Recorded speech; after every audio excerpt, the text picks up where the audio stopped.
on my like social media stuff, I've put down my work as paranormal investigator and researcher. This was because in like 2010, 2011, I was watching a show on the Lifestyle Channel, and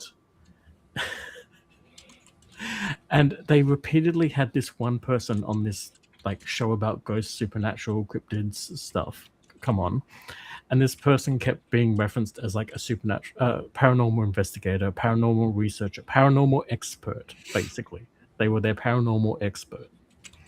And when I looked into them, they were a librarian. Yep. And so I looked into a few other shows on their paranormal experts. Well, Indiana Jones was just a archaeologist. He was a professor. That was technically all he was. But yeah, I get your point. Like, what have they done aside from sit in a building full of books and do nothing but read? So basically, yeah, that was my point. These people have basically just read books about stuff. And I was like, well, I've been reading books about the paranormal since I was like 5. Maybe they had an experience in the basement with a lady reading a book going, shh. You're not as funny as you think. But also, get her!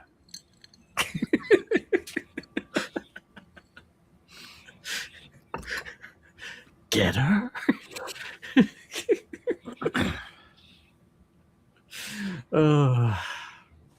Yeah.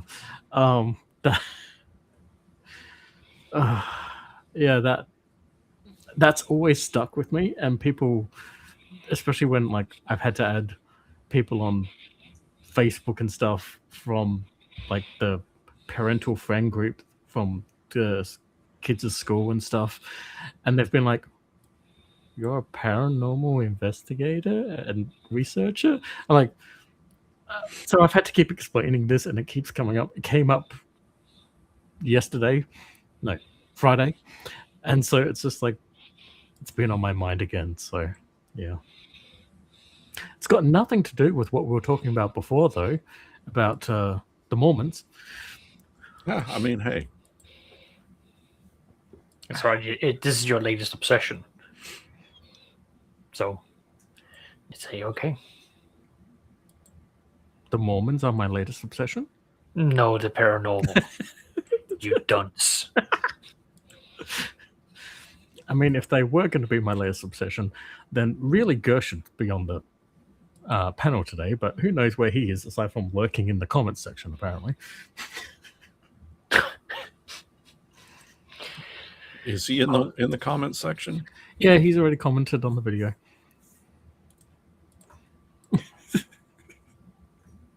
Let me jump over to... He put, these weirdos are always late. Oh yeah, I see it now. Yep. Well, it helps with the engagement, and we appreciate the engagement. Yes. Nothing else, just the engagement. Listen, life is a grind, and we are grinding away at becoming the #1 Talkin Drek show on YouTube. That's right. It's a very competitive field. We have many opponents. Most of them we don't know their names, but they are there. Hey, I stopped doing my my Sunday morning live stream because of this one. This one was overpowering. Exactly. No, but we saw opportunity. Now, I'm speaking like I was here. I was never a part of this. You were just merged in. It was like a conglomeration. The blob just came and claimed you. Me, I don't know. This man opened the door and like an invasive cat, I just went, I'm here. I live here now. You can't get rid of me. Yeah. Oh, is that you that's behind Seraphis? Well, yeah. Who else is my spirit animal? I just... Yes, this is your spirit animal. Weaponized autism is your spirit animal.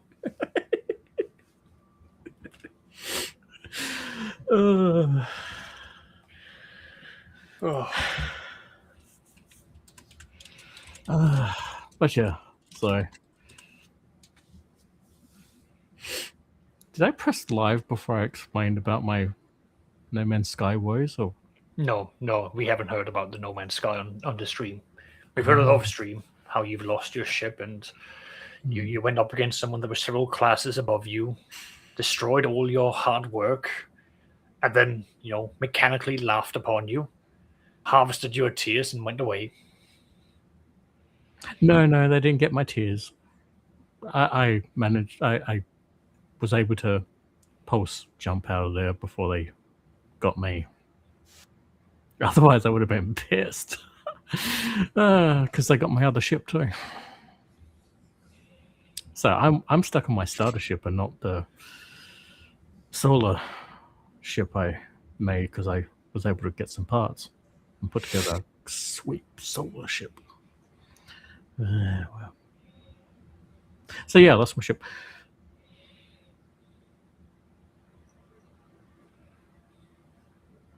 This is trigger. That's why Call of Cthulhu should always be used as a reference guide for paranormal investigation.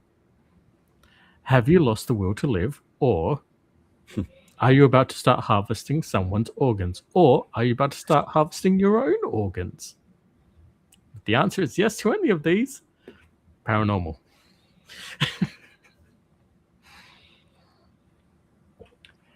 Any refinement you'd like to add there, Sax? I have nothing to contribute to this conversation. Really? You got nothing to add?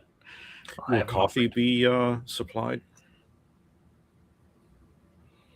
Coffee be supplied for what? For the investigation. I don't think this is like the Hollywood movies where there's a buffet of different sandwiches and water and coffee. You can always just go up and gather. No, I mean, I'd take a thermos. But you people are troglodytes.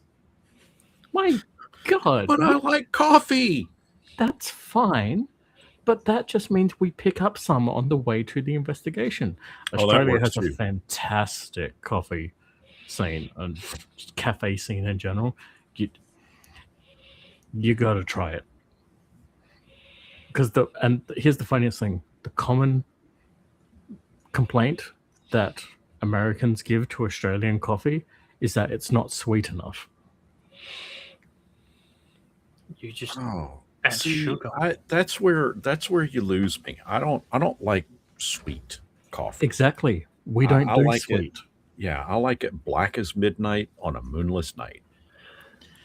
Yep.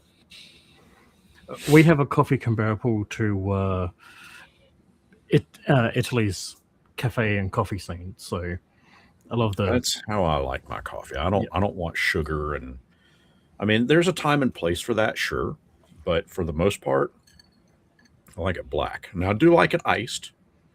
Yeah, you can get iced coffee. I do like it cold. I have and there's a very specific reason why. When you're drinking coffee, aside from the flavor, if you like the flavor, what is the number one reason you drink it? So that I don't feel the impact of my sleepiness. I can maximize my work output, and the voices in my head are satiated with the sacrifices of the dark beans. Correct, the caffeine. When the coffee is hot, you get micro doses of caffeine. You just go, you sip it because it's too hot to drink it. When it's cold, well, you can sit here and go and just chug the whole thing straight down like that. You're not getting micro doses of caffeine in between sips. You're getting the full thing. I don't want to nurse my coffee. I want to drink it. I would have a proverbial field day showing you around all the options of coffee and caffeinated beverages that you can get here from caffeinated from coffee beans, I should specify. Have you ever had green coffee? That doesn't sound familiar. So what they do is they take the unroasted coffee bean, green coffee beans. They let that soak in water. I think it's either 24 hours or 48 hours, and then filter that, and you drink that.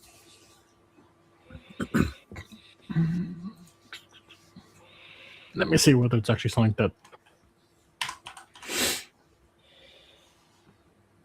Uh-huh.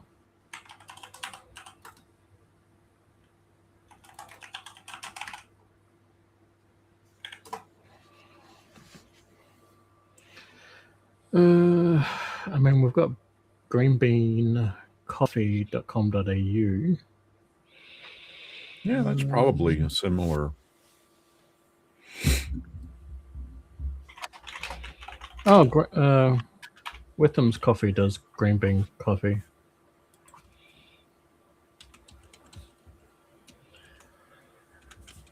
I don't know. Honestly, I don't actually drink coffee, so. Oh well. Yeah. Doesn't change the fact that almost every other person I know drinks coffee, though. I like coffee.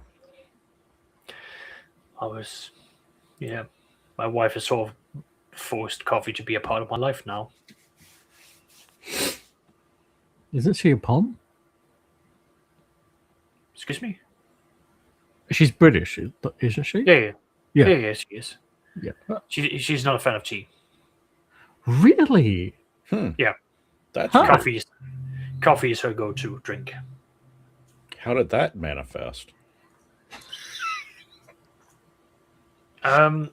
It has. I mean, the Tea-related effects. trauma. Well, no, like the tea doesn't have the same impact of caffeine as coffee, as far as I understand. Tea has more caffeine than coffee. The fuck do I know? It depends on the strain. Depends on the leaf. Fair enough. In Australia, tea has more caffeine than coffee. Fair enough. Oh, regardless, coffee's been the go-to thing for her. So that's something that she's just gotten into, and she's been drinking that the longest. And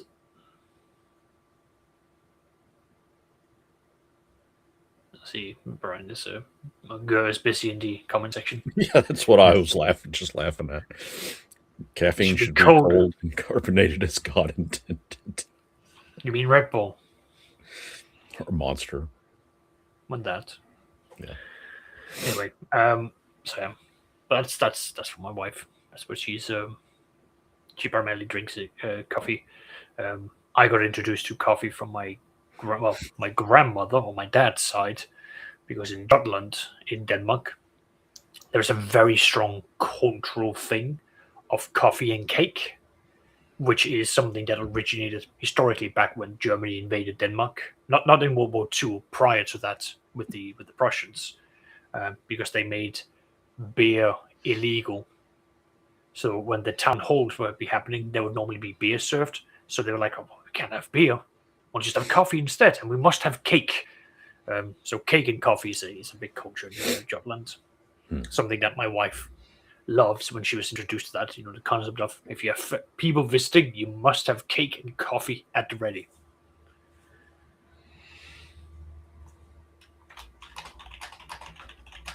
Now, is that proper cake, or is it like biscuits or scones, or No, like cake. Proper cake. We're talking like danishes, sponges.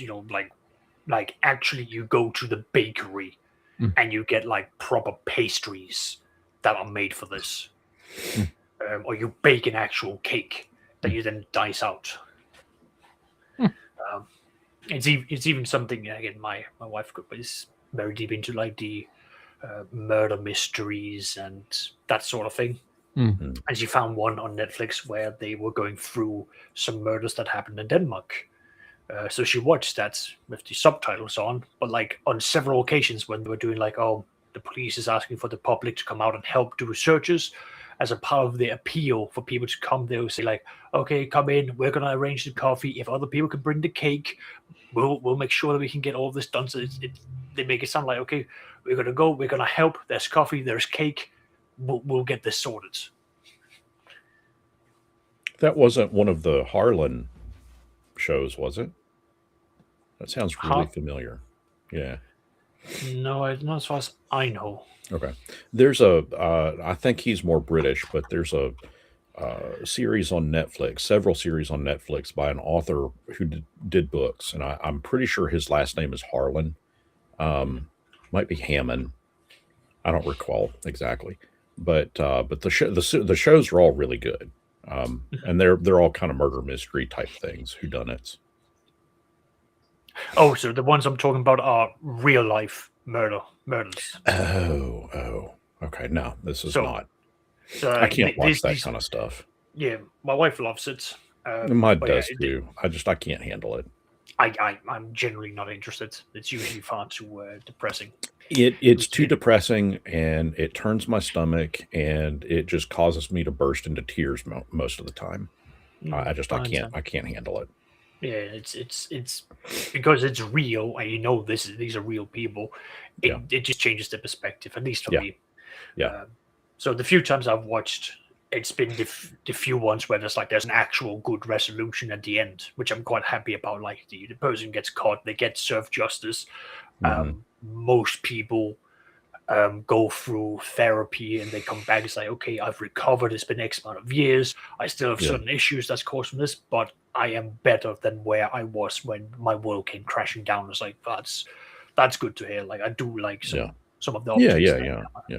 Yeah. Either way. It's funny you should mention about the not liking the true crime stuff because it's sad and depressing. Grim and I were watching a video a couple of hours ago, and we got introduced.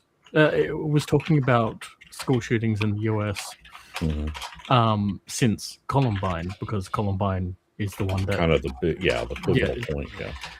Except the funny part is that they were like, oh, but Columbine is so big. Clearly, there probably weren't huge numbers before Columbine, right? There were. Since the 60s, there were over 370, I think it was, school shootings up to Columbine. Yeah. And it's like, I think I think one of the key differences is, okay, consider where technology was, social media, that kind of thing was when Columbine happened. And you had stuff like Twitter at that time. You had Facebook. You had MySpace. And I think that when that happened, the news of it spread like wildfire through social media. Up to that point, it was really the only way that we would get that information is by watching the nightly news. And most of the time, if something like that happened, it was kind of isolated to a local news station. Very rarely did it make national news. And even when it did make national news, it just kind of, came and went, because you didn't have that outlet to, I'm going to talk about it. You're going to add to the conversation. This person's going to come in and add their perspective to the conversation. Somebody's going to say it was all fake, and then the whole thing blows up. And that's what happened with Columbine. You had that, and you had that social media frenzy and explosion. Well, and you it's didn't have just Twitter been that way ever stuff, since. but you had people on forums and chat groups and things like Right. that, DDS boards and Right. yeah. Right. Because apparently that was 1999. Yeah.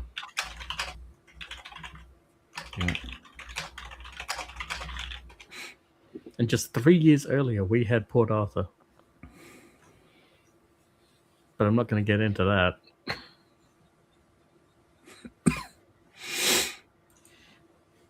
Don't want to make the US seem bad.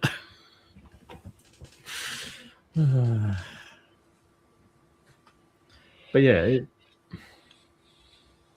it definitely was weird watching and seeing that, like, because being as old as I am, hearing about shootings in the US, it was like, yeah, there were I already knew that there were shootings in schools in the US prior to Columbine. Being hit with over 370, or around 370 school shootings, and again, that's just school shootings. Yeah. One of the ones was a 12-year-old kid with a handgun who tried to shoot his vice principal.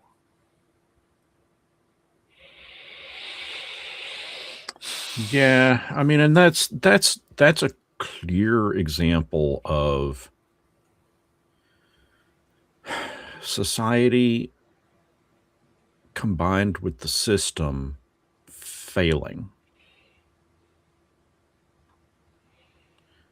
I just, and that's why I constantly live in a state of fantasy. You know, fantasy, I can determine my own ending. No, I agree. It's just, man, it just, I don't know, it just wears on my brain. I know it's No, out there. I know reality is out there and it exists, but it's just too much sometimes.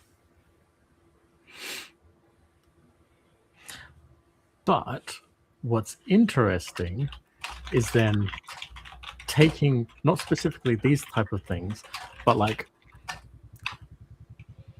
let's go up a few levels to the governments and apply that kind of logic into our fantasy worlds. You have a string of, you know, crimes going on, and the government decides, you know what people need?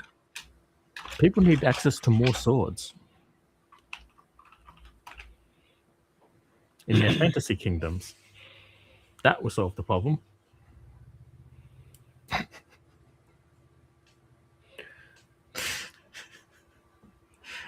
Am I being a dick? My general stance when it comes to these topics is that I can't really contribute to them. It's within a society with certain cultural aspects that I personally don't understand. So yeah, I often feel that like while I can have a discussion from my point of view, like really it's my perspective is alien to those that may be over there Well, who lives in this. Honestly, I mean, and I'm in the middle of America, and my perspective is it's one that I don't feel like I can contribute to, because I don't see. I understand that the weapons are used for violence. I get that.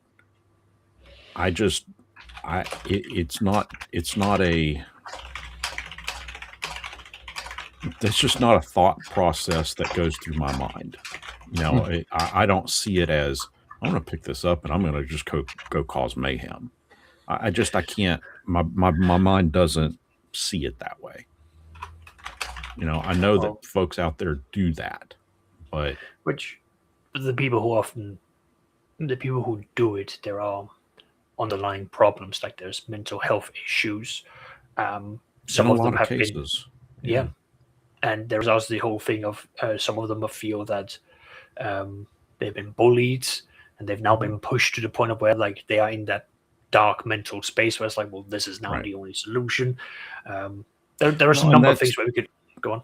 Yeah, I was just gonna say, I mean, that's exactly what I mean by, at that point, that is a society and the government and healthcare has failed somebody. Yes. No, I do agree.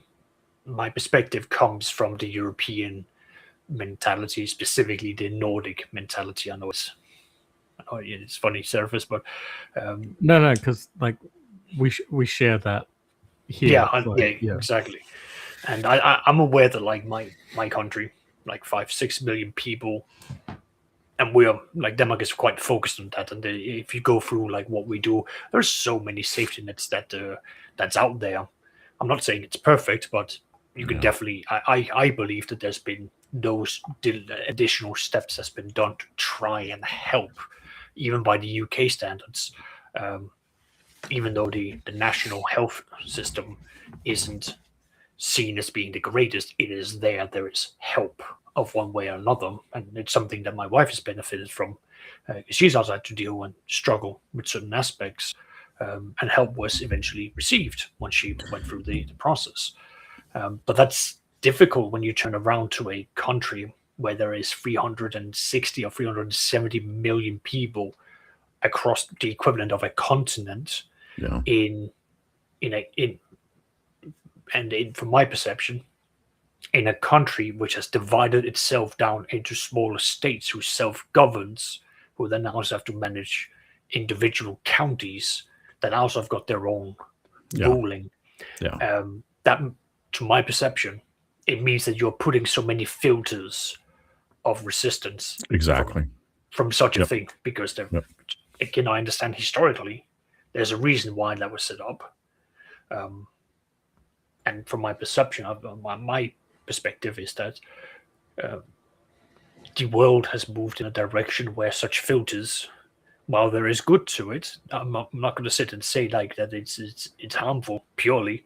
There is benefits to the fact that, like, you as an individual have certain things that are protected. There are rules that prevents the government from just ruling certain things and steamrolling everyone all the way through. There's also the opposite, which is like there's not going to be certain access points. And I can see that Gur is frantically typing in the chats. And I am aware that I'm speaking about a country and a culture and an aspect that I'm not a part of. So do take everything I say with a massive mountain of salt. No, So you've got valid. I think it's a valid view. No, like I'm just aware this is my perspective. Yeah. But I'm also speaking from a point of position where I am not affected by it, which means that I can sit and I could be like an armchair general, or like I just sit and go like, well, here's what I would do. There are wider things that are a part of it. It's like turning the table. In the UK, there's been some recent elections of political parties that I might not like. And the fun thing that I'm enjoying at the moment is that this political party, they are now in power, and they're realizing things doesn't work the way that they think it does.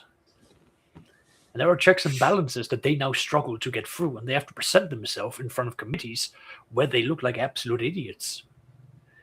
It is funny to watch. It's also scary to know that they've been voted in to the point of where 20% of all the counties. It's all right, Gur. And we would kindly sit down and go, thank you, Gur. We will now put this gag over you so that other people can speak. By the way, we're having the exact same thing as the UK is. Oh, joy, it's not just... So... This reminds me, I need to check what the Danish situation is at the moment. The lovely state of Queensland has, since about late 1990s, has had a political party called One Nation. Yeah. Now, for future references, I'm going to refer to them as FON, because like fondue, they are basically melted cheese with little substance behind them other than a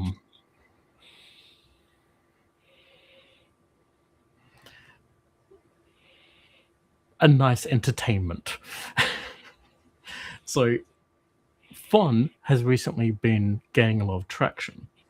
I'm going to go into why they've been gaining traction in just a moment. But belly dancers? No.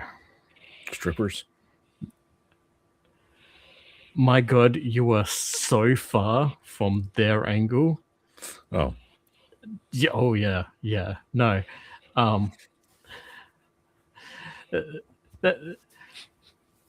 These people are, I will best describe them as racist liberals. They believe in a heavily privatized industry of government and business with very little government oversight. And Wait, how are you tying this into fondue?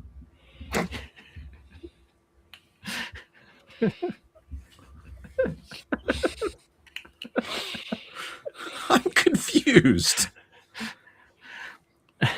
the acronym for their party is the Pauline Hanson One Nation Party, FON. So the joke has been they've been FON doing this, FON doing that.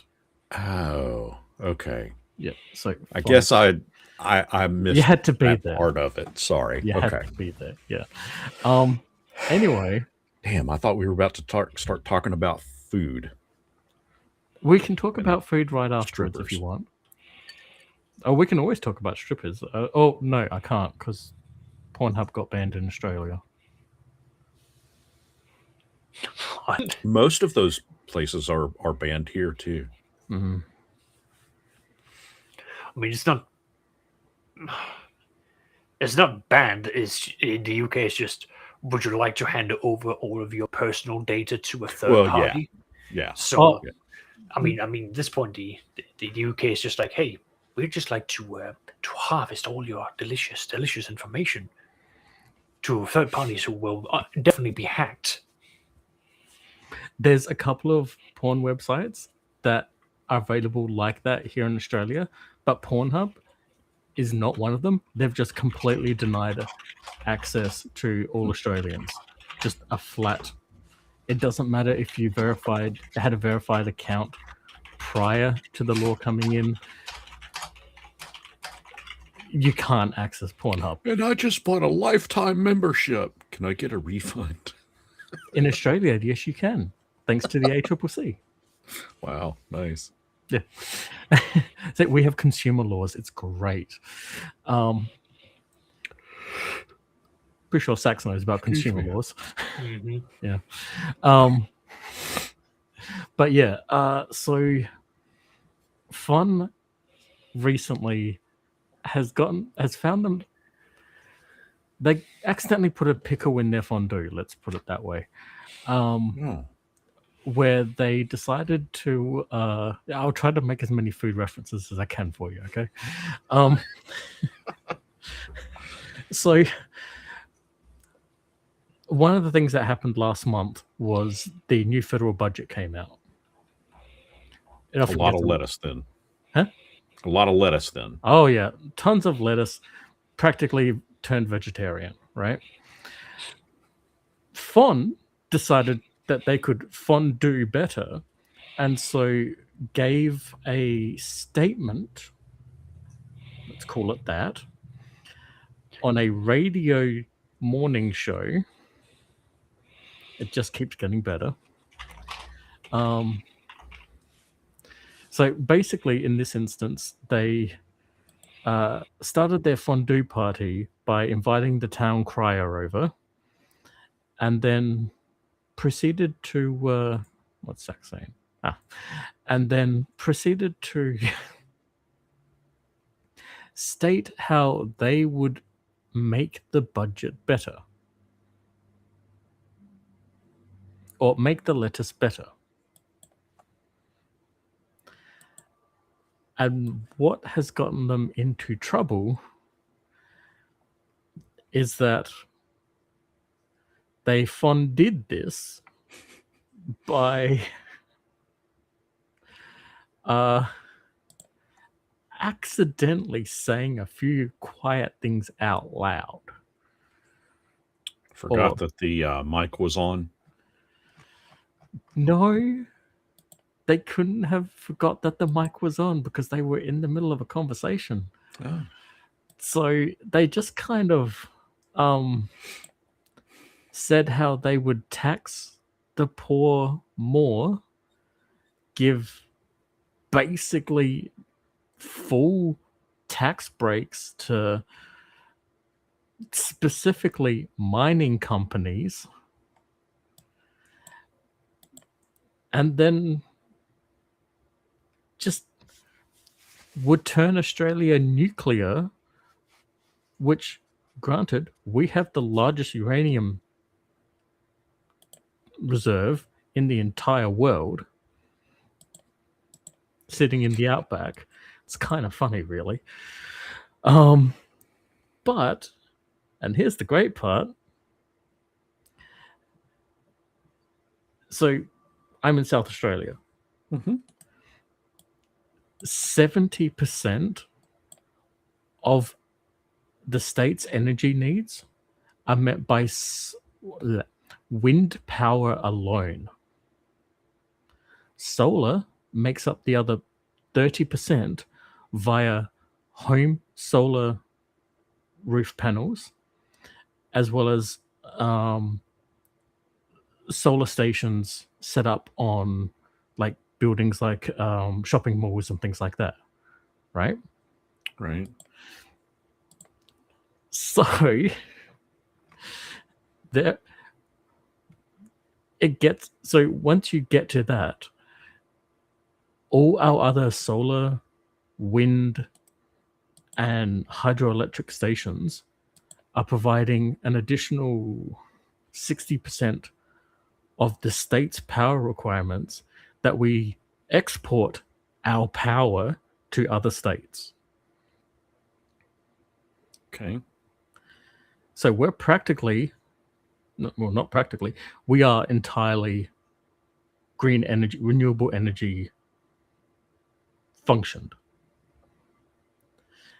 And that includes 2 AI data centers that are in the state. Which I know over in your country, that's AI data centers are fucking hot topic. Yeah. But yeah, so that's what's going on there, right? And you would think it would just be a case of, let's have a party meeting, get our story straight, and then project it to the news, right? Yeah. That's what you'd think should happen, you know? We didn't actually mean that we want to tax all the poor people or that. No, well, they got the memo that they should get in front of the news, but they seem to have forgotten the part where they should coordinate.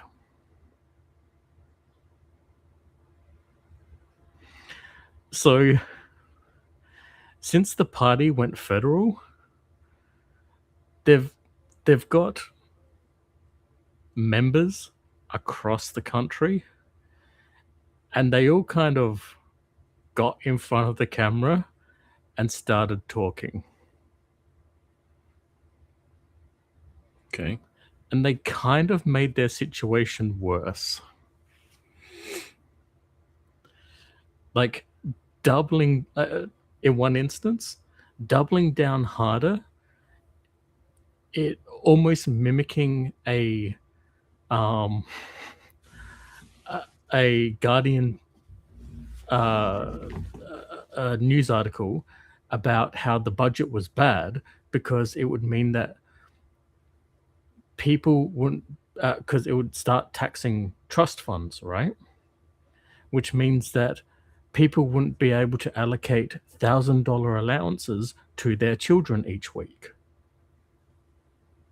To which that article specifically got so much blowback and memed on that it was viral over here in Australia. I won't blame you for not having heard of it at all. But over here, it was hysterical and it was the funniest thing because there's never been so many creative ways that people have said cunt. Gotcha. And Fon basically took the side of the $1,000 a week trust fund children. And it's like, well, sure, because they're the ones that are paying them. Exactly. And it doesn't help when, and here's the fun part. Thanks to your country, actually, your Justice Department, lovely people I hear, decided to, released publicly some PDFs about a guy named Jeff. Yeah. And thanks to these files, some things are in there.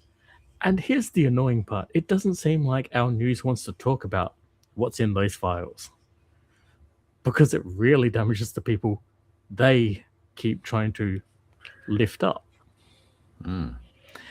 And the best part is, it gave who the top donors for the fun party are. So one is the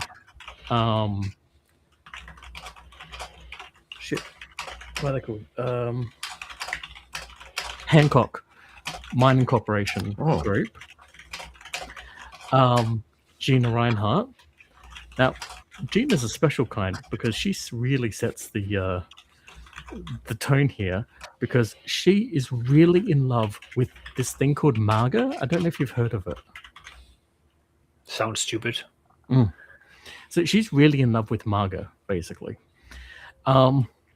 Which, okay. But, that's just Fon's top donor. Who's the next one down?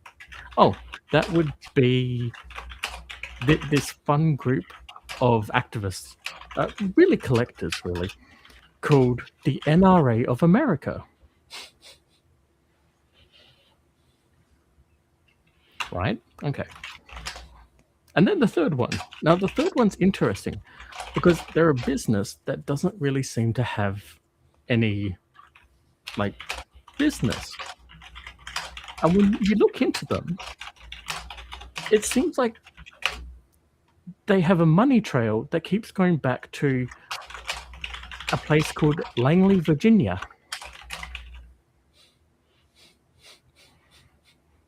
And I can't think of what's in Langley, Virginia. Zax, can you think of what's in Langley, Virginia? Isn't it like a lot of forest and just nothing? Yeah, I think it's a lot of forest and nothing. Yeah. There's definitely no other three letters that come to mind. No. There wouldn't be no such thing as an alphabet organization. Yes. So it's kind of funny that Fon does, and again, the ON in Fon is One Nation, and they're an Australian political party. Oh, Australian. I thought you were going to talk about food. Okay, so for tonight we had gravy steak with roasted potatoes that had herb and lemon dressing on it, on the potatoes, a lovely stuffed gravy on the steak. I had a keto bowl. What's that? It was a Mexican keto bowl. Basically, it was steak, chicken, bacon, and stir-fried vegetables with avocado. You said Mexican? Yeah. Well, okay. First of all, you can understand why I've probably never heard of it then. We're a little bit far from Mexico here. Yeah. Oh my god, I was watching a fucking video the other day. A woman from America had come here and was complaining about our lack of Mexican food. It's like, could you maybe put two brain cells together and figure out why we don't have as much Mexican options here? And then this morning, the best part, a woman was complaining about how Australian chili is too hot. Yeah, but clearly you are living way too close to Malaysia, Indonesia, the Philippines.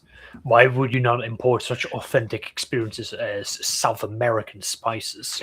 They're clearly more appealing as opposed to the Southeast Asian spices, which does nothing but hurt you. Oh man, those Vietnamese Oh no. dishes and Malaysian. I love food. I love that. Yeah, I Yeah. love the time when I was living in China. Some of the food you could just try. Oh, it was amazing. Oh, Some of it would be go on. I'm within like 5 minutes of like I know. Chinese, Malaysian, Vietnamese, Indonesian, and Indian restaurants where I am. So I am just I never have to go far for a delicious meal. Yeah, and you're going to get authentic as well, or at least very close to it, at the very least. Because yeah, the palate within Australia is definitely adapted to its location, as opposed to like England. I think what you're saying is I think England has adapted to its palate to its location. Yes, the Indians certainly have adapted their repertoire for the pasty white folk who think that milk can be spicy. Wow. I will say it is pretty cool when you order a pizza from a local pizza joint and the guy delivering it still has an Italian accent. Oh, that's funny. That is genuinely incredible.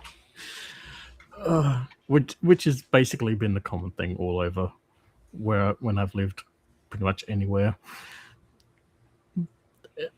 Basically, Italians, Greeks, they will always find, oh my god, a good AB Greek shop. Oh, I haven't had an AB in a while. I probably on the East Coast, an AB is called a halal snack pack.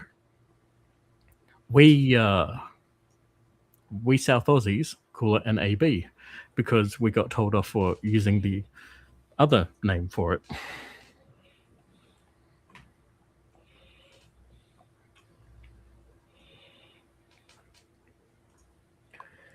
Ask what the other name is. What was the other name? We called it an abortion.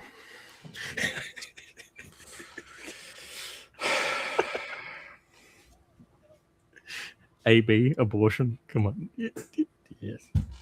Yes. So, once again, the Australian humour shines through with such brightness. It might as well just be an apocalyptic, what's it called, blackout of the sun. Yes. I don't know if you've ever seen a AB or halal snack pack. It's a bed of beautifully cooked chips, as in thick French fries for my American friend. Then your choice of kebab meat, so chicken, lamb, beef, or combination, which is all three, and then just slathered in sweet chili sauce, barbecue sauce, and garlic sauce. And then you hoe into that thing. And then you hoe into that thing. You hoe into that thing. I have now been given a word in my vocabulary that I will get side eyes for when I start using that to my wife. I will be using that, and many of my D&D friends will be looking at me and going, "What the fuck, Oscar? What is this? What kind of street swag do you think that you have? You Philadelphia pasty white boy." No worry, Tinker. To be fair, that's pretty common here. In fact, That's fine. Like, I understand. This is the slang within the down under Australia, which is funny. Don't get me wrong. It's just it's literally, it is straight up the entire thing of everything's upside down. I would not be allowed to get away saying such words at work, on the street, to my friends, and yet here you are waltzing down the street with your long silvery hair going, I'm going to hoe down that thing. It's like, how does he have that swagger? Where does the street cred come to him? Was he born with this? Or is this like just another Aussie thing that's just topped up at the end of the week? Like it is. It's like the gas meters. You just go, hey. Yeah, pretty much. Like, seriously. Okay, so it's been a few years since I've worked, obviously. But when I was back doing security, like, on break time, jumping over, like, I was working at one of the local taverns in town, going over to one of the Greek restaurants, grabbing an AB, and like 2 or 3 of us would be there. It's just like, okay, who's gonna hold this down first to get back to work, you know?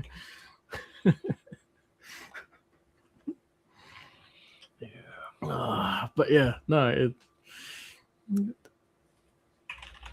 I hope at least I'm giving you words that you can use for Cthulhu if they ever come across any Aussies that should be joining or passing through their ranks. You guys gonna hold down that? Yeah, maybe. Oh not. man, that's a ripper.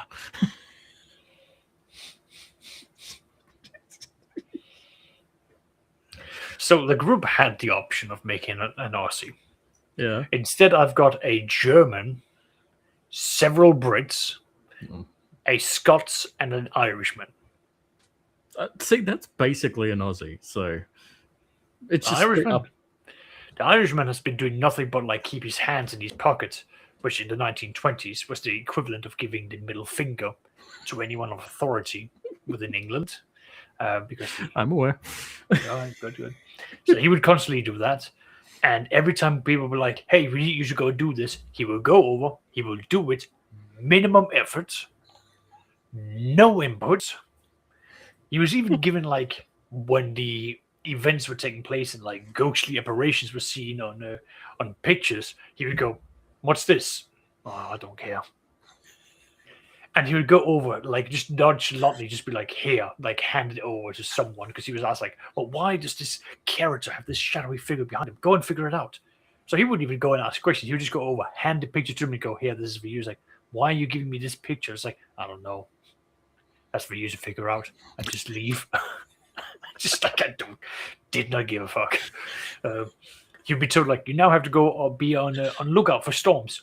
The player's got 10% chance of spotting anything. So he just goes up there, just looks straight, doesn't even look left or right or behind. Just just gotta look straight. So a storm crept up to them, and then he went like, "Oh, that looks like a storm," when it was literally coming at them.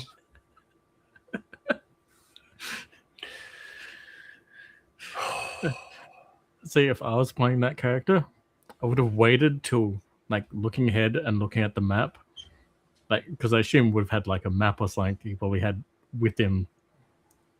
Being, on look up a tower or up the lookup tower or lookup mast, whatever. Yeah, they look up post, yeah.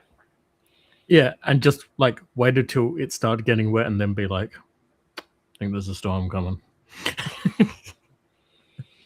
Yeah, you are summarizing it very quickly. Because looking up that's really extra effort. He's really putting in his A game if he's looking up. Well, he didn't do that until like the storms were literally like about to overcome them. It's like, oh yeah, that's a storm. Get better radio down and tell the captain that there's a storm coming. At which point the captain's like, I know, I have realized that, but it's kind of too late. We are full throttle to get nearest to the shore, and they were like at the Biscay Bay, the Bay of Biscay, in France, which is really dangerous because that's like the prime surfing area of France. So they're like, we can't even like go close to shore because that's where the waves will literally make us crash against the sides. And they're like, we are genuinely fucked, and we now have to fight the elements to get across over to the other side.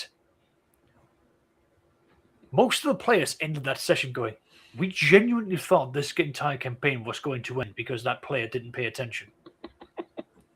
Because I made them do all sorts of rolls, and they were like they were falling over, they were getting hurt, and they were just about getting through it, and they were like tired at the end of the entire thing. See, now, a good paranormal investigator would look at that situation and go, yeah, that's a storm. Because they're a learned paranormal investigator. They are indeed. I did have one of the other characters go, that's an unnatural storm. And it all happened when the one person was doodling on paper. That ain't right. No man should be doodling on papers like that. See, here's another thing. This is another reason why you need an Aussie. Because literally, we have fire tornadoes in this country. Yep. So, the idea of what kind of storm gets to this is a supernatural, this is a paranormal storm, is a lot higher for us. Is it screaming at me? It's still normal. That's just a dust storm. It's screaming at me. What? No, I am not paying my child support. Go away. No, you haven't paid your taxes. Your point is null and void. What's that? You're hiding behind the cupboard, so you better start paying rent. As funny as it would be to boot up the mortician's assistant and just go around here like, why are you living here? Are you contributing to this society? I want your P55 right now. Have you submitted your 1041? This is not a legal residential place. How dare you sleep in there? You can't sleep in there. That's where the corpses go. This domicile has been rented out for 2 people maximum. You are invalidating my lease here. Thank you very much. Or even better, it's like, listen, I understand that the original occupant was schizophrenic, but that means you have to stay confined within his mind. You're not allowed to leave. Now it has become a 4-person domicile, which the what's it called? Like the local council has not approved of this upgrade. Do you know the paperwork I have to do now? Or when you start getting some of the flashbacks of like all the the ones that I got, where like I have to walk around in circles through different corridors. It's like, this is not on the blueprints. This is on sanctioned expansions. I mean, you're not allowed to have this sort of additions to the domicile. I would like a word with the foreman who set this up. And you, again, depending on what you get, it's just like, what's this? Another bedroom? There's only supposed to be 2 in here. A 3rd undeclared. This is a lawsuit. I will take you to the small claims court. Yeah.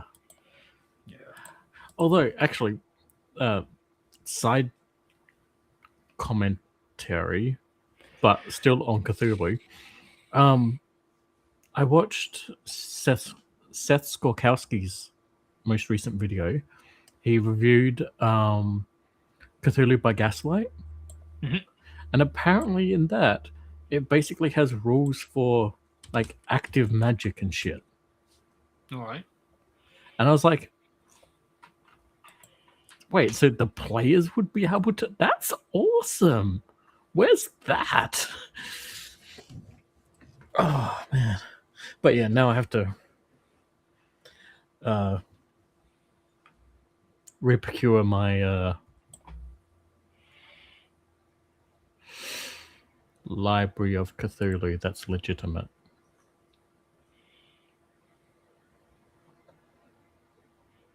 Because some things got lost, but anyway. Dear. If Chaosium is out there, I am actually slowly building up a physical library, and I literally remodeled the fucking lounge room yesterday, so I can almost actually show you, but the collection is growing. I technically do have a lot of the books, but some of them are harder to get than others in Australia, and so and it doesn't help when you won't fucking restock, or rather, things keep going out of stock before I can get them. Yeah, I haven't expanded on my Call of Cthulhu books since 2017. No, earlier than that. Yeah, 2015. That's when I bought my books, and it's like I haven't done anything since. That's when the 7th edition came out. Yeah. I've got the Keeper and Investigator hardcover books. The I didn't get them in the slipcase, but the Monstrarium Bestiary and the Grimoire books.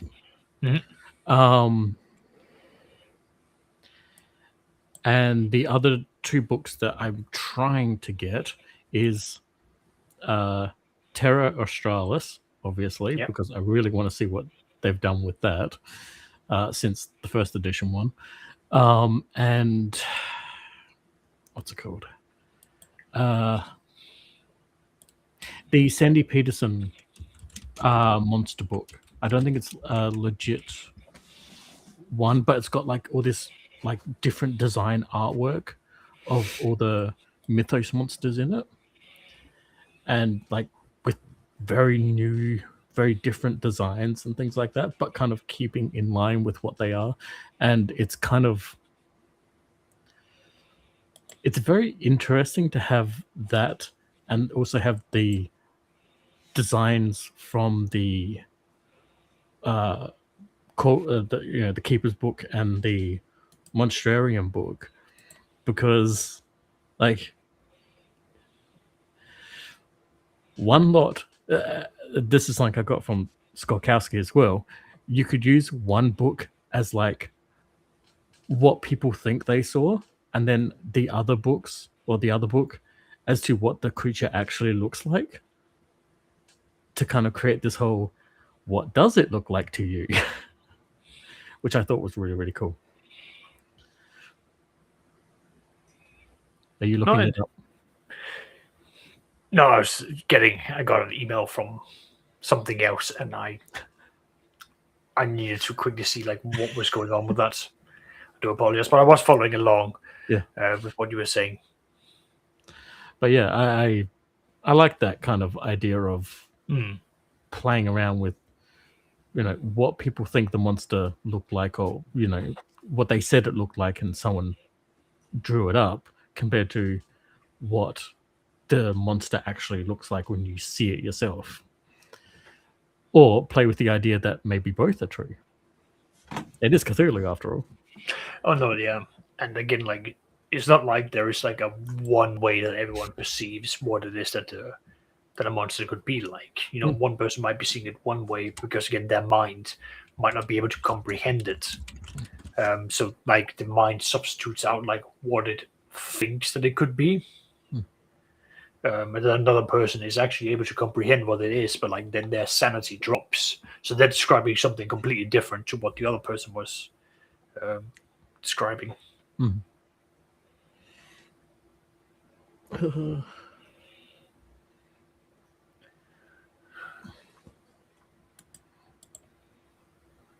This has been a remarkably different kind of first hour to Talkin Drek. No, I'm sorry. Do I need to derail it? No, it's just we got talking about food and stuff. Oh. Stuff. I mean, we can talk about abortions again if you want. ABs are delicious.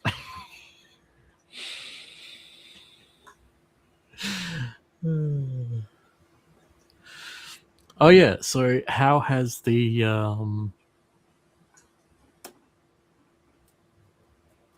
Rogue Trader game? Yes, that's the one. Rogue Trader game gone.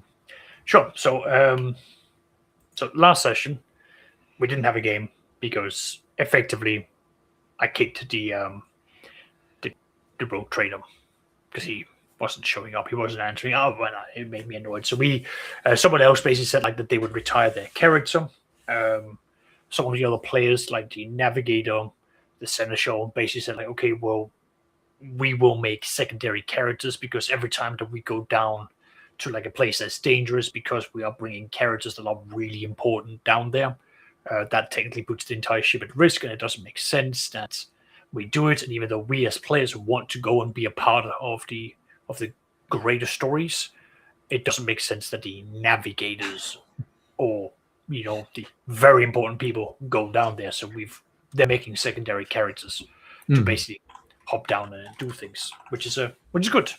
That's working. It means that like we can have some different form of engagement and people can go down there. So what the navigator is making a secondary character that is going to be a arch militant / awakened psycho, which will be interesting. So he's basically like an unsanctioned psycho with a bolter gun, which will be fun. We've looked at that. So he's not going to be as powerful as an actual psycho, but he's got some capabilities. Plus, because he's an unsanctioned, it means that he cannot do fettered. He cannot control it.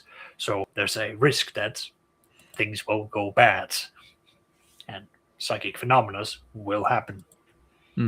Happy days. So that's fine. So this session that we've just had, we rounded up what the players were doing, and they were in the middle of basically like fighting off one Necron warrior. That's right. So walked into a Necron nest. Yeah, so it has been established it is an outpost. So it's a Necron outpost that only wakes up every once 100 years. They do a bunch of harvesting, which is then teleported over to the main world and all that good stuff. And a radical mechanicus group knows that it exists, comes up whenever it wakes up and basically goes, hey, we're going to scrounge up whichever Necron warrior that we can get our hands on and fuck off, because, yeah, that's what we're going to do.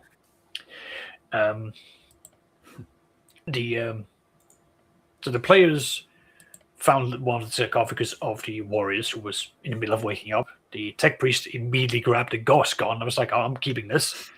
And the Necron was like standing up with the two NPC warriors or fighters, basically going, no, brought out melter guns and shot it point blank. It survived, stood up, and was getting ready to basically choke out one of the NPCs. But that's where we ended the last session. And this session, we had to roll initiative again. Necron went last and was basically being shot point blank twice by more melter guns and the Gauss gun. Again, point blank. The tech priest had learned that he can't just pull the trigger because he does not have the Necron power. So he has to now use the energies from his body to power up the Gauss gun to shoot it, and continuous attempts for that will become more and more difficult, and fatigue will build up if he doesn't pass these toughness checks, which is fine. It's good. Like, that makes it more dangerous. So they defeated that Necron, and then they stood and talked there for too long. And I just rolled and went, okay, well, the Necron's getting back up. And they went, oh shit, unleashed a total of 10 melter shots on the Necron to make sure it was absolutely dead. There was nothing left. And they're like, okay, good. We don't have to worry about that one anymore. And they continued talking. At that point, I just went, right, well, one Necron warrior has now had his connectivity severed. That's a big bam bam for the system.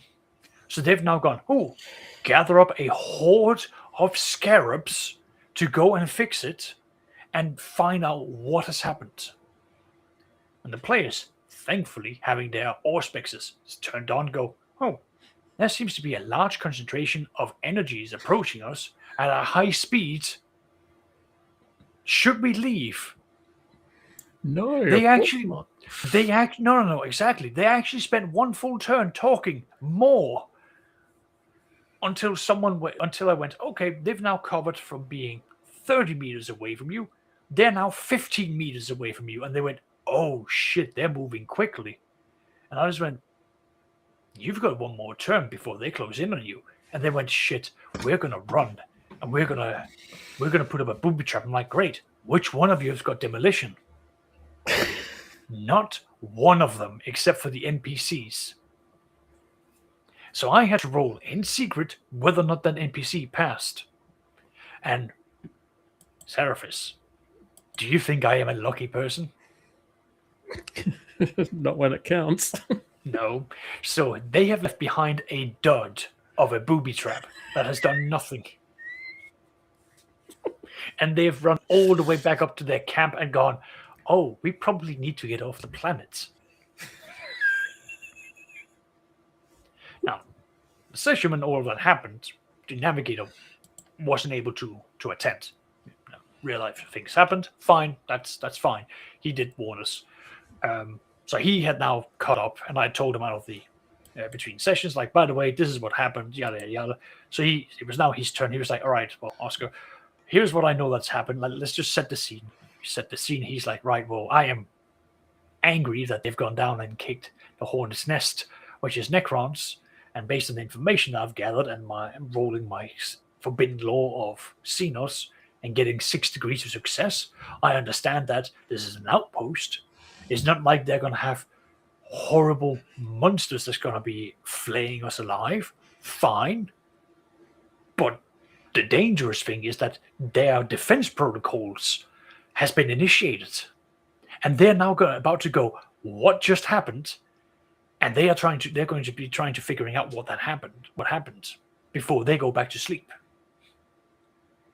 And hopefully they're just going to teleport some investigators to find out and not, send a ship. Exactly. So I have had to basically sit and go okay, well, what is this going to be meaning? And I did get a solution, fine, this is what they're going to do. Happy days. So the navigator basically said, right, I'm going to contact the NPC that's in charge down there, scream at him, because this is dumb, and all the players and all the NPCs are now quarantined. They're not allowed to get off the planet until we make sure that they have no biological or mechanical viruses that they're going to be bringing back up.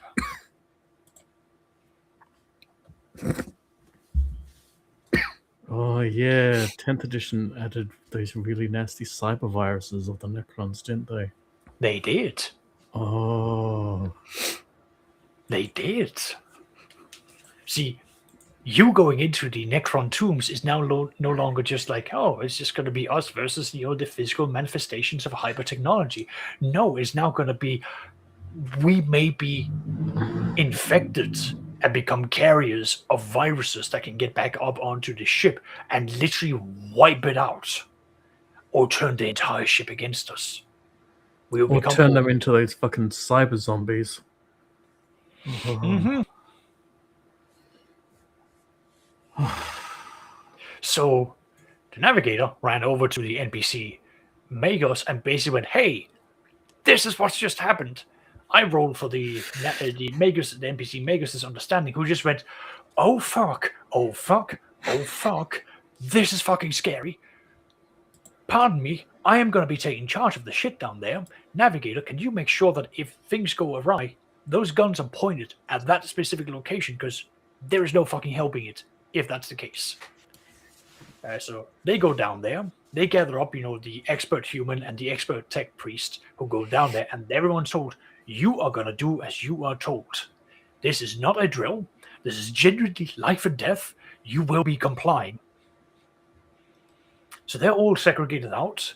They're all decontaminated. It takes them 5 hours to decontaminate. They have shuttles going backwards, up and down with fuel to make sure that they can keep doing this, because everyone's just hovering around, and they're just basically, they've got so many patrols going over and doing not overt scans, but they're trying to pick up, are there any signals that we know of these new things that we're looking for, these new frequencies. Is there something that's picking up on this? Like everyone's just, we're looking for things that we think we can pick up on, but what if it's something outside of that? What can we do to pick up on that? It's just like hyper paranoia time. The player tech priest is taken aside by technically their equal, because the way we've done it is that the player is the prime explorator, so they're in charge of like taking actions and representing the mechanicus, and the former player or the NPC magus is basically in charge of making sure that the ship runs and managing, like they're the prime agency or the prime engineer of the ship. So the NPC basically goes, you have put not just yourself but every machine spirit at risk to the point of where you don't to the point of where it would have been a easier solution for me to have put a bullet in you and not even turned you into a servitor. That is how dangerous you've just put yourself into. Unfortunately, that player who was being told off was actually not that well, and they were fighting a cold and a fever while they were playing, so they were out of it. They were on various drugs to keep themselves somewhat lucid, but it was just not. Like, so they just sat there like, yes, I understand. Like, they were just completely out of it. They're like, okay, I'm not going to sit and belabor this point. I'm going to talk to them later between sessions when they are better and basically go, here is why it was dangerous. Here's what's going on.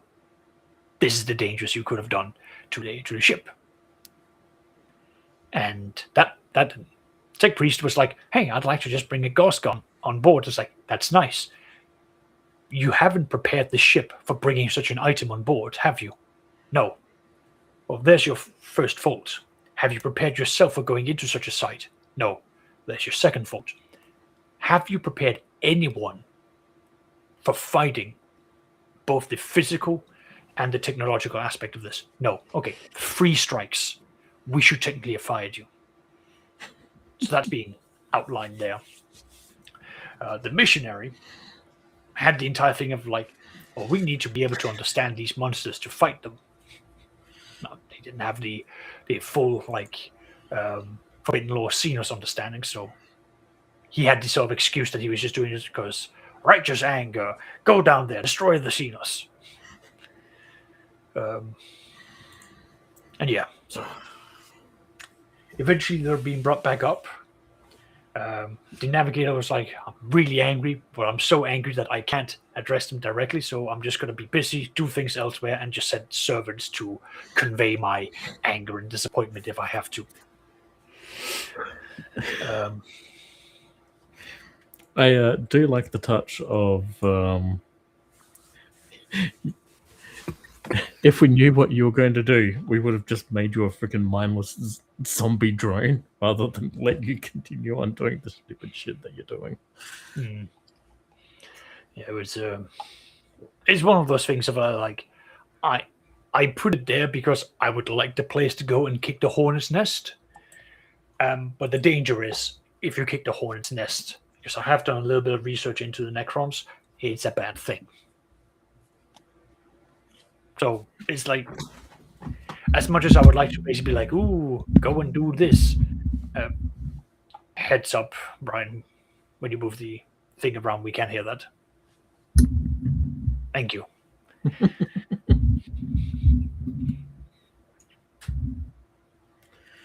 One more.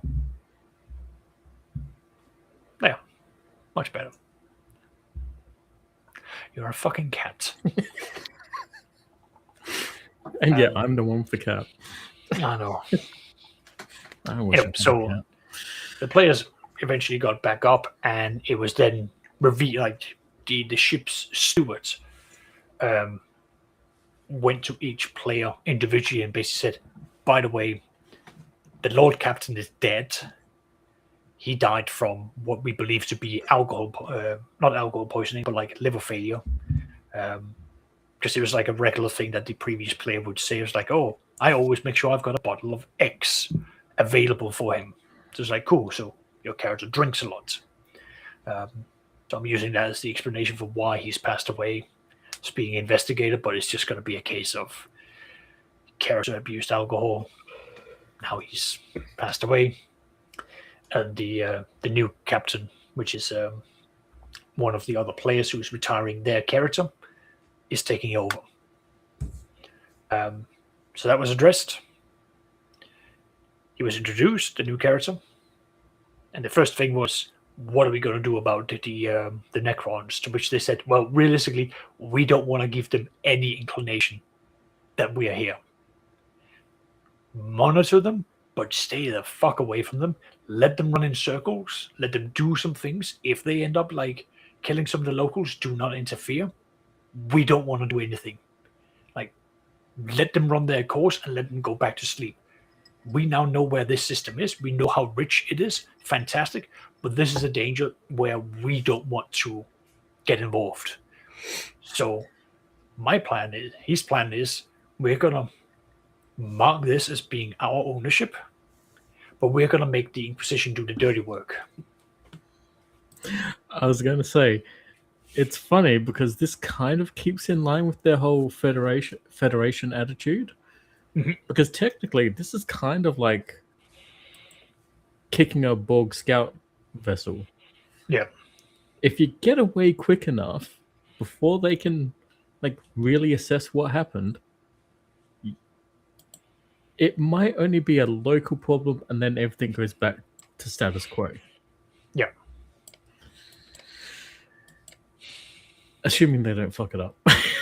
No, they did not go back down there. The only thing that went back down there was NPCs who was put there to basically deal with the local humans and prepare them for the Imperium coming. That's it. Nothing more, nothing less. Just go in there, provide them with upgraded medical knowledge, teach them about the wider Imperium, explain what the Mechanicus is, because there's no Mechanicus representation on that planet. And all of that good stuff. So happy days. But yeah, the new captain basically said, right, there are 2 missions that I see in front of us that we need to deal with. Right now, we are on the... let me open up the map. I'll just show you, because it's easier that way, if I may. Mm-hmm. Thank you.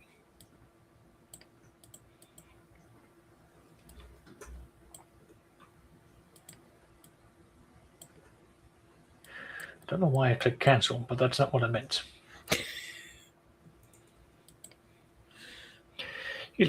So this is the map of the sector. In terms of like where everyone started, this over here, this is like the entry point and access for the Imperium. So the Imperium has mainly been focusing on like this region here, where they're getting like establishment. The players have basically gone all the way down here, and they're now currently all the way over here. Like, they are so far away from civilization that it is not even funny. This is where the boonies. Oh, they are beyond the boonies. This right here would be the equivalent of the boonies, where there's like a little bit of civilization left. They have gone past that into like the Arctic circle of like northern Norway, Finland, and Russia, like the part where like people do not live there. This region, this entire subsector, yes, there are humans around here, but it is dominated by aliens. Absolutely dominated. Like, it is Rangol, it is Eldar, it is a couple of Orc freebooters. There are Drukhari that are raiding this region. There are Strixes. There are a few Slith warbands. I have got a Kroot war sphere who has recently made their way in here. Like, it is nothing but bad news in here. And the local federation that's over here have basically said, we don't go in here because fuck us. Even by our standards of like how tough things are, this is beyond what we want to deal with. So we just don't bother. Just set up a massive fence and just contain it. So this area is mega rich. Like, it is filthy rich. Like, there's enough minerals there for like extreme exploitation for like 1,800 years. Like, you can like, your dynasty will become rich by this as the backbone. But the rogue trader pointed out one problem in this entire plan. We have no logistical support being out here. And if they turn around to the Trade Federation, that means that they now become reliant on the Trade Federation. And then that is a very bad call, because now they have a stronger bargaining hand for any conversation that they have. So he had two plans. One was go through in this blue line, secure trading routes, and gather up a mercantile fleet that will become the backbone of the future works. Or engage in a military campaign where they would go up here and then down to here, and they would then go down into this area here where there is Tau with the serial number filed off, because these guys would then become these guys are about to become the next problem, because they're about to expand out and take over some of the nearby areas.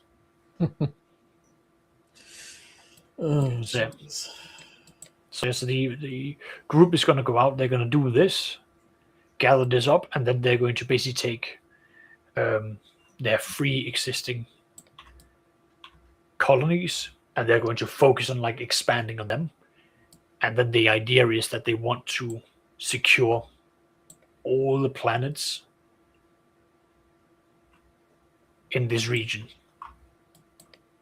So everything in here they want to claim. That's very ambitious. That is very ambitious. Yeah. But it's a lot closer. It means that they're going to have a lot more power to do that. So yeah, that's the plan.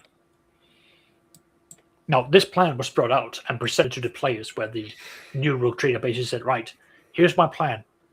What do you think? Most people were silent. So the player then went, right, this character, he basically pointed at someone, I now need you to speak. You must now present an opinion. You cannot be silent. A or B.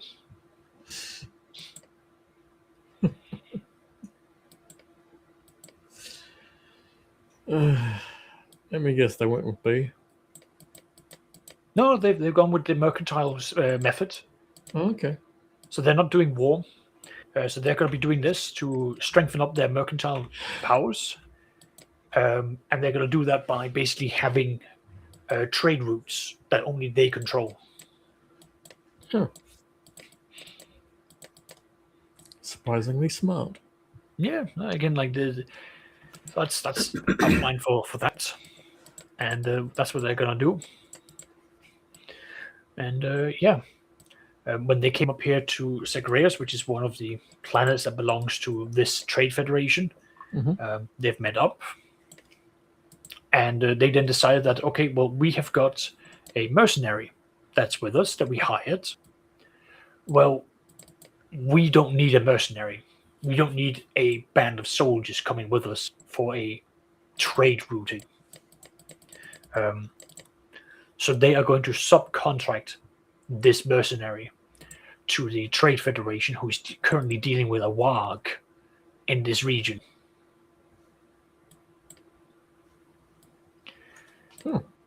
The mission for the mercenary is to go in and to sell her skills and her services to the Federation as an acting agent of the dynasty. She will get a cut of all contracts that she acquires, because she is the one who is arranging all of it. But there's a kickback to the dynasty to ensure that they are developing like a debt or a level of gratitude from the Federation, so that they are dependent on the dynasty.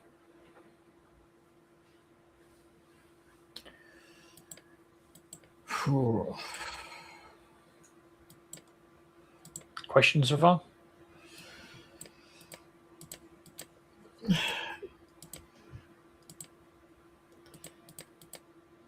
Tangentially, whatever. Sure.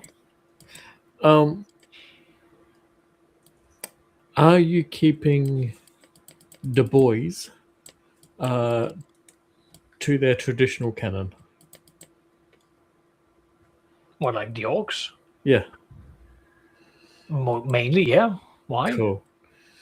I've heard some things about changes in recent editions, and they don't sound as fun.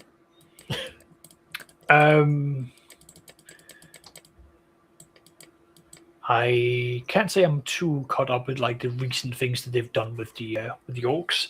I go by orcs from like 8th and 9th edition, where like they're fungi. They've got their speed freaks, that sort of thing. Like my understanding of the orcs is like pre Indomitus Crusade, and I've kept that live throughout this campaign. Oh, cool. So that's the plan. And right now, just as long as their collective belief is what holds their ships and makes their ships go. That's the entire point. That's the entire point. So like that's still a thing. But right now, what the players are going to do, which is going to be fun. So they're currently in Zacharias, which is actually a region that is run by a subsidiary of the Trade Federation known as Greywater Incorporated. Greywater is just a play on words from Blackwater. I'm sure you're all really familiar with what that may entail. Yep. Yeah. Their entire job is to be the middlemen from the Trade Federation, to go and do all the dirty work that they don't want to be directly associated with, like dealing with aliens, acquiring alien technology. Because the Greywater is sent out to do all this dirty work and bring it back quietly so that they can hand it over to their local Magus, so that their local Magus can reverse engineer it, because he has the belief that aliens have stolen human technology, and it is his mission to reverse engineer it back into human technology. Oh, that's quite a belief. It's quite the belief. But it benefits the Trade Federation, so they're like, we're better off with this belief because it benefits us. And they in turn then fuels his powers. So that's fine. But they are going to go from Zacharias to Boreas. Now, I have just finished writing out the events throughout the world. There's been a bunch of things that has not been reported to the players. Boreas used to be very important, because this is where a lot of the trade routes were going over to go down into the Trade Federation. But trade has kind of like shriveled up, because, yeah, the Federation is getting ready to basically like buy out the rival navigators' debt. And they've just sent that off, and they've gone like, okay, cut off all trade. We're now gonna like starve them out, bring this in, and like play our aces. But that also meant that like there's been a decrease in patrols in this area, because most patrols have gone down to deal with the warg. So Boreas has been attacked by orc freebooters and has been lost. So the players are going to come in there to a lost colony besieged by orcs.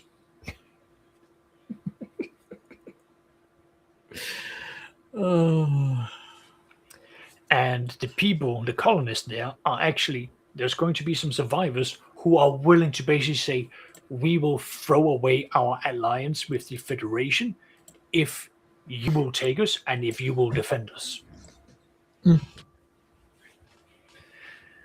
So that's an opportunity for the players to do that, and it's also an opportunity to go down and do like some ground combat against orcs.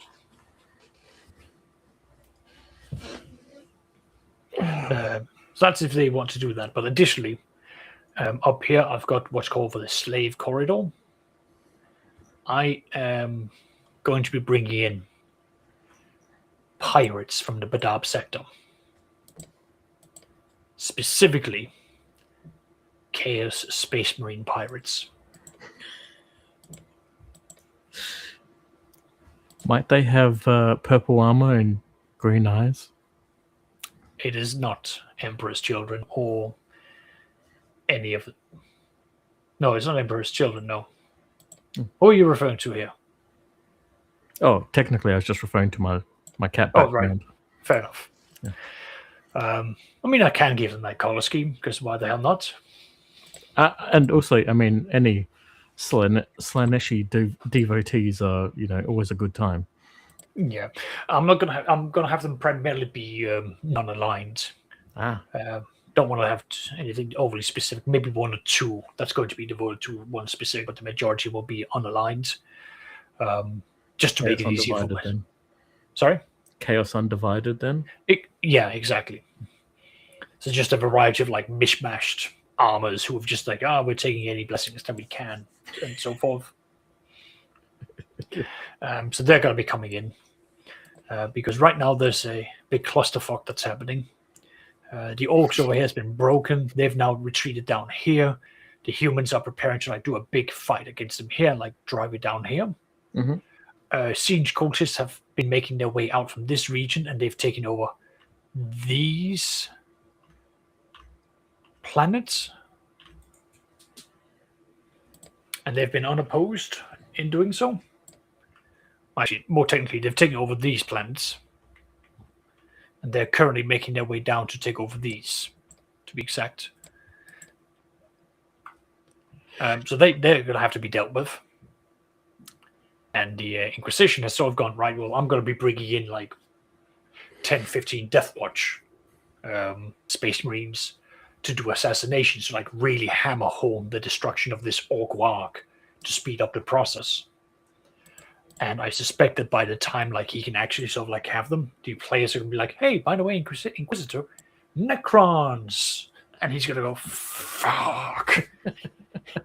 Right, Space Marines, you're going to go all the way over there where I didn't want to deploy you, but you've now got to go and be deployed, and you've got to deal with this shit because I don't want this thing to be kicking off anywhere else. Oh, dear. So that's what that plan is. And the rival rogue trader currently is not viewing the players as a threat. Because he's like, they've done nothing. They've gone exploring. They haven't contributed to any of the ongoing wars. Their supply lines are now stretching way over there, and they have been seen affiliating themselves with what's been decided to be separatists. Yeah. Like, why would I take them serious when they're digging their own grave? Pretty much. The Inquisition, in the meantime, has basically gone, right, the human aspects, like the other rogue trader is currently training up like 11 million soldiers to do like a wider campaign of like reconquering the system. And he's gone, right, great. Well, he had brought in a... Lion's Tail, not that one.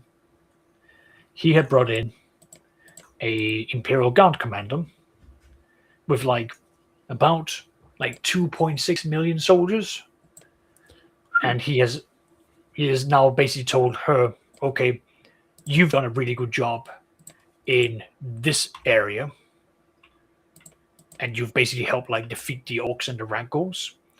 I now need you to go all the way over down here and deal with the orcs with your 2.6 million soldiers and work alongside these people and just get like either contain or break the Orc Warg best that you can.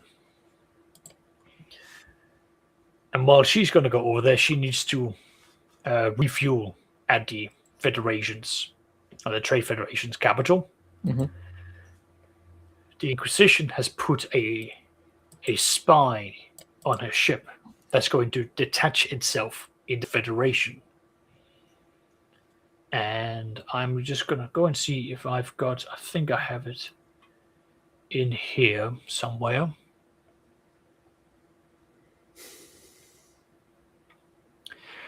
Are you familiar with the assassin cults Yes. of the Imperium? Yes. So you have the big four, and then you've got some of the minor assassins. Yep. This Inquisitor has brought one of the minor assassins in, the one who deals with data and information. Because his plan is that I don't need to assassinate anyone. Let's see. Just going to move to another tab.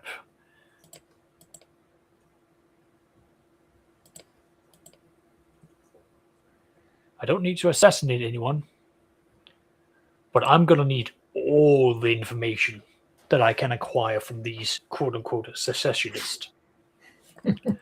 Because he wants to cut through all of the gumph and all of the diplomacy and basically go straight to the thing of, are these guys going to be a problem?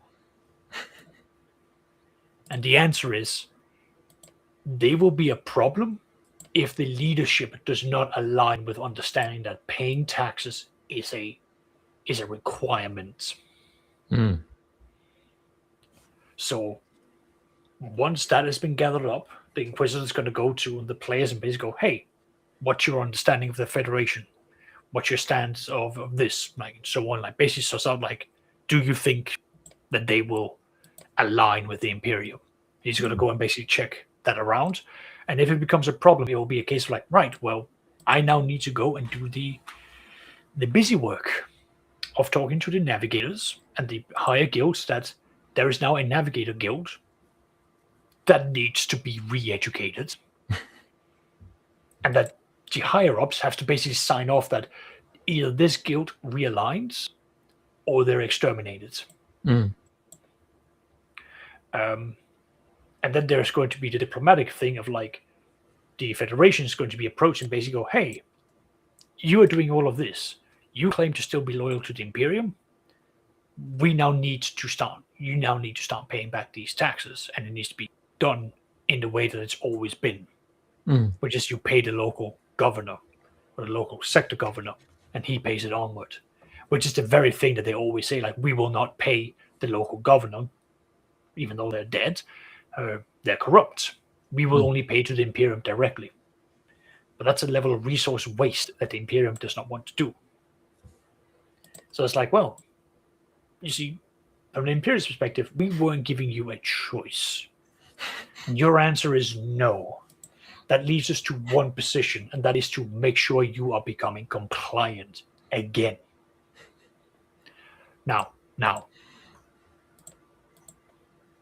the Federations has put aside 2 million soldiers to deal with the orcs. Mm-hmm.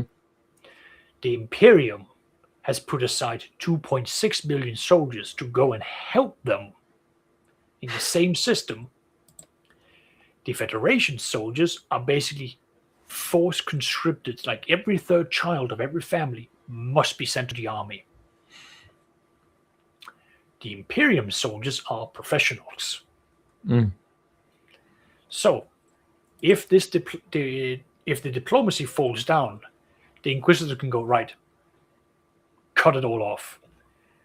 Their forces here will be annihilated in a blitz campaign. Forces from the Navy will come up here and cut off the Federation, basically isolating them immediately. And then the remaining forces from down here is just going to be moving their way up and up.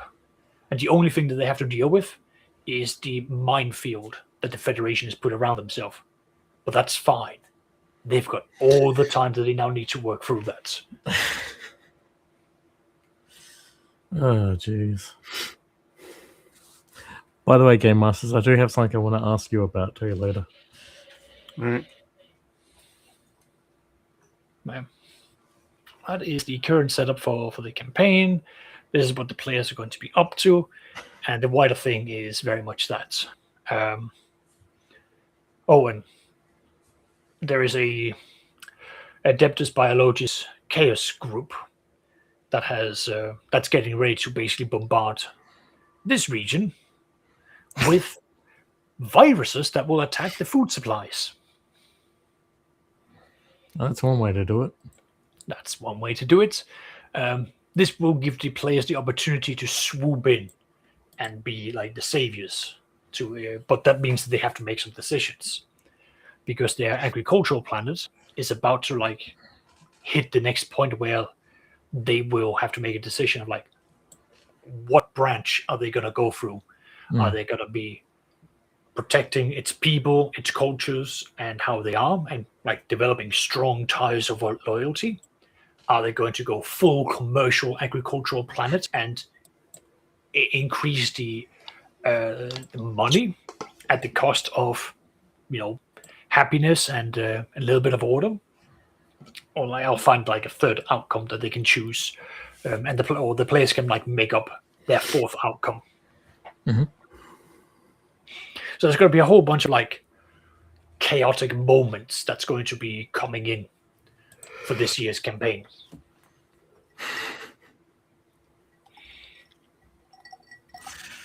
I hope that is entertaining. Sounds like fun for the coming rest of the year. Yeah, there's certainly things for the players to be busy with. Mm.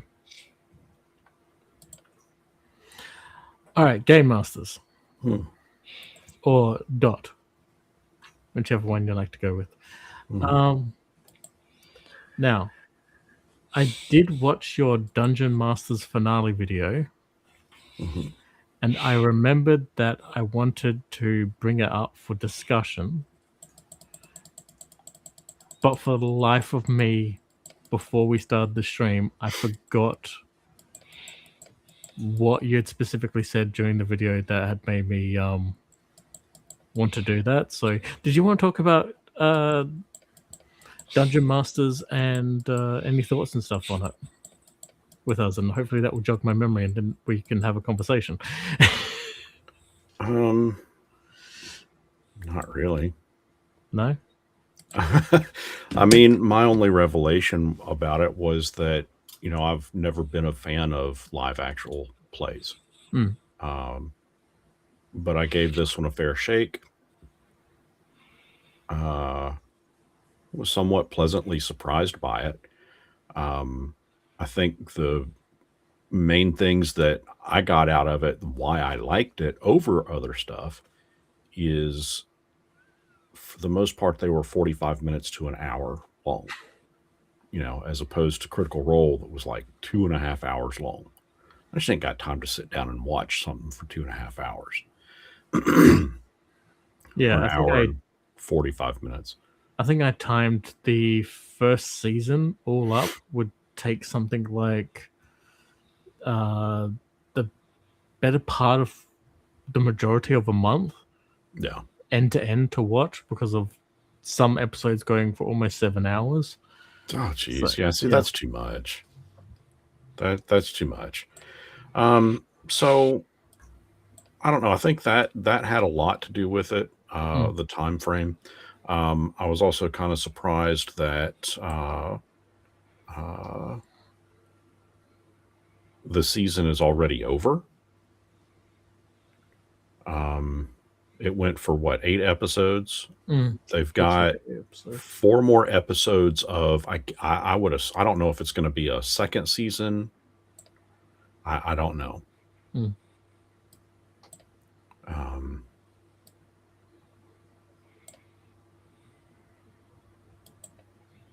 But yeah, I mean, I'm glad I gave it a shot. It was fun to watch.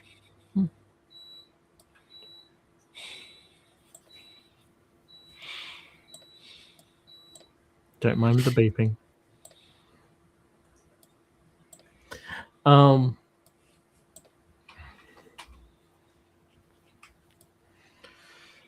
Okay, now spoilers. Didn't you say some people died in it though? Yeah. Yeah. So was that expected or was that more Like, you know, For me, it was not expected, and I'll tell. And the reason why is because it's a Wizards of the Coast, production. mm, And okay. So I think this was the other reason that I really liked it. Went into it expecting it to be a very everybody wants to clamor about, oh, WotC, it's safe, it's woke, it's this, that, and the other. mhm. There was nothing, no agenda, there was nothing like that in it that I saw. I was expecting it to be a safe game in which nobody died, because that would go along with what the general masses seem to say about Wizards of the Coast products, is that, oh, people don't die, they never die. Yeah, somebody died. And it wasn't oh, we're going to grab the body, take it somewhere, and have them resurrected either. That did not happen. They died. Mm. Their character is not coming back. That was made very clear. I also appreciated a lot of the, oh shit, oh fuck, holy shit, you're going to hit him in the dick. There was a lot of adult language. And that's the other thing that I appreciated about it, because that's how we talk at the table when we play. There's a lot of cussing involved. Maybe a little more so than what they did in the show, but the fact that almost every episode dropped a few shits, a few fucks, I can respect that. Mhm. So, those are some of the smaller reasons that I liked it. Some of the other complaints out there is that Jasmine, the DM, was taking too many liberties with homebrew. Bullshit. Come on. I One homebrew game the does shit. not. Yeah, like one game does not. Exactly. I homebrew the shit out of my game. I don't accept that that's somebody complaining for sake of complaining. I've seen some complaints out there, and I fully believe it's because it is a WotC production. People are complaining about it specifically because of that.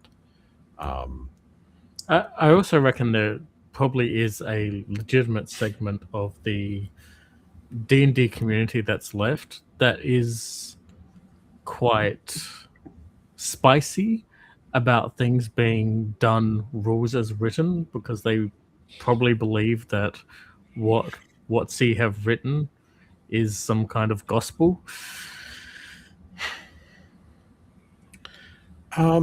Sort of. Yeah. I can see that could be out there. Truth be known, I've never been one to subscribe to rules as written.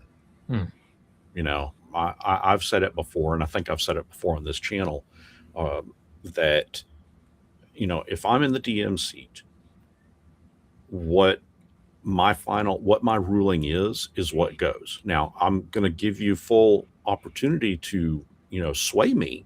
I'm going to go into it with an open mind. But at the end of it, when I've made my decision, if I say a 14-inch schlong grows out of the middle of your forehead, a 14-inch schlong grows out of the middle of your forehead.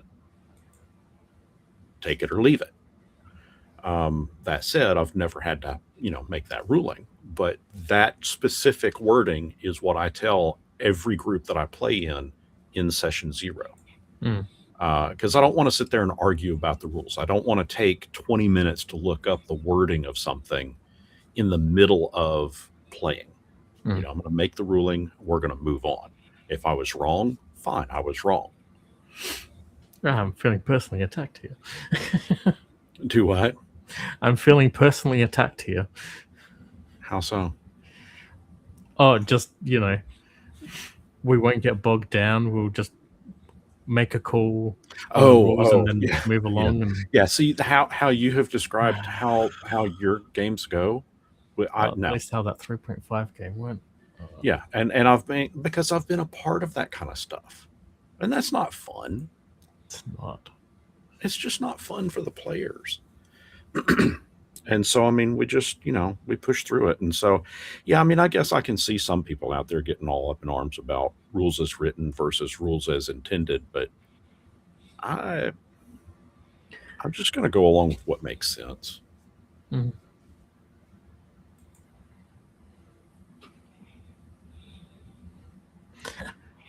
End of the day, we're here to have fun. Yeah. And having fun means that the game is played. It's not fun to sit and waste 20 to 30 minutes of a 2-hour game. Of a 3-hour game. To then sort of go, okay, well, we've now lost Right. Or in this instance, they're running for 1 hour. Yeah. I mean, imagine how boring that show would have been if, they stopped for 20 minutes to discuss a rule. Come on. It's down the road, not across the street. Yeah, no, at that point is... So, this is going back to some of the conversations I had when I was on Yo Geeks panel show, which is, I have a set time to do things, which means we gotta go. We gotta achieve something in that time. If I am seeing players dawdling and wanting to sit and go like, oh, but let's argue and this, I just go in and go, you are making a decision right here and right now. If you cannot make a decision, we will end the game. You can discuss this and we can come next session and we can have that. If you cannot make a decision by the next game of what you're going to be doing, we are ending this. I am not here to waste my time. I'm not here to waste your time. You will make a decision. That's what we're here to do.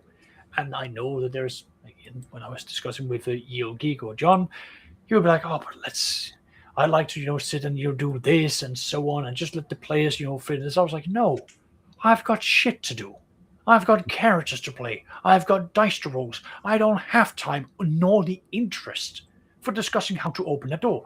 I open it and it swings open. Does a trap happen? Yes, no. No, then we go. I don't care. If we're spending 20 minutes for this, then it is a waste of my time. It is a waste of our interest of being here. Ergo, fuck off. We're here to play. I'm not here to waste my time doing that. And especially if it's an hour. Now, I'd like to just highlight something else. When you are streaming, you are entertaining. Mm-hmm. This is not 2013, where people would be putting on their camera and rolling up dice, ignoring the fact that they're streaming it. Those days are gone. They may be the days that I looked at with the most funness, because that is what I would have considered to be a true representation of the game, but they're gone. This is a quality production. This is now for entertainment purposes. This is to get you hooked on a series. Yeah. And there is a limited time. And if that is 1 hour, you do not have the liberty, nor do you have the right to sit and argue over the rules. Mm-hmm. The DM says, here's what happens. Here's the damage you do. Move on. And if the people who argue that this is not, D&D, yes, that is correct, because this is entertainment. But is it entertaining you? Yes, it probably is, because you probably want to tune back into that. It's an hour. You can put that on in your lunch break and enjoy that as that's being done. You can play it at 1.5 speed or twice the speed. So it's only, 30 minutes. And there you go.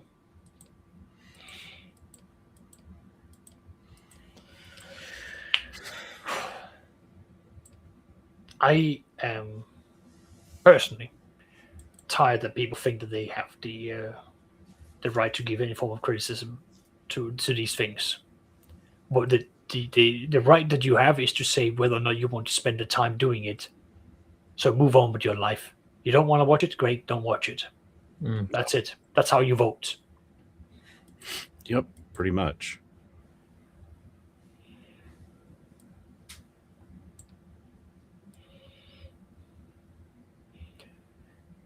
Also, D&D combat is really slow. Yeah. I do want to sit down and learn Pathfinder 2nd edition and how they do it. Because from what I'm picking up, they've changed how things work, where you've got different ways that it engages you in combat, which is intriguing me. Because Oh yeah, I think I read that they changed like combat action, standard action. Standard action, movement action, bonus action, etc., etc. Yeah. They turned it into like you've got 3 actions and you can decide what you want to do with each of them. It's Yeah. something like that. Yeah. Yeah. So like, rather than it being like you get these 3 things, you can then go, I'd like to spend all my free points for just attack, attack, attack. Mm. Cool. Awesome. Fighters will love that. Yeah. There's a variety of things that you can do with that. And then there's also reactions that you can do for each of them. You can now start pairing and doing other things. Again, I'd like to sit down and like delve into that because I think it's interesting. I do like what Pizer's done to stay competitive, and they've understood like, okay, well, we're gonna go and be different. We don't need to be Pathfinder 1E anymore. Let's go and do something else. And I mean, they haven't really taken away first edition Pathfinder anyway. No, Like, so yeah, it's they're also one of the few companies that actually goes, all right, the rules are online in the Wikipedias, but if you would like them printed, that's where we earn our money. I'd go out and say they probably are some of the more consumer friendly tabletop games at their own detriment. Same with Free League. Free League is giving away all of their products to anyone that reviews. Like, it's insane from what I've seen. oh, Montecook Games is in that same category. All the core books, all the genre books, that's all part of their Creative Commons or whatever it is license. It's all up on their own site. Old Gus's compendium site, so that you can use all the resources in those books to create characters, look through the stuff in them for resources. You don't have to buy the books. Yeah. And yet still people want to complain.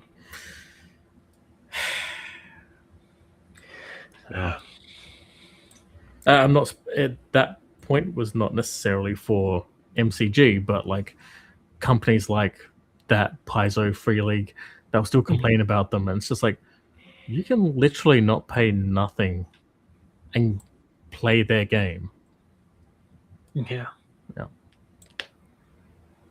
What are you complaining about?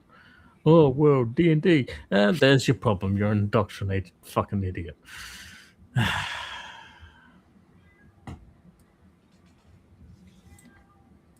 So, got a slight tangent here at the end there. I mean, so did I. Oh dear.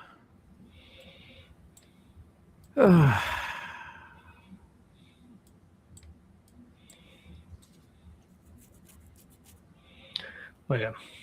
No, I agree. It's there for the yeah.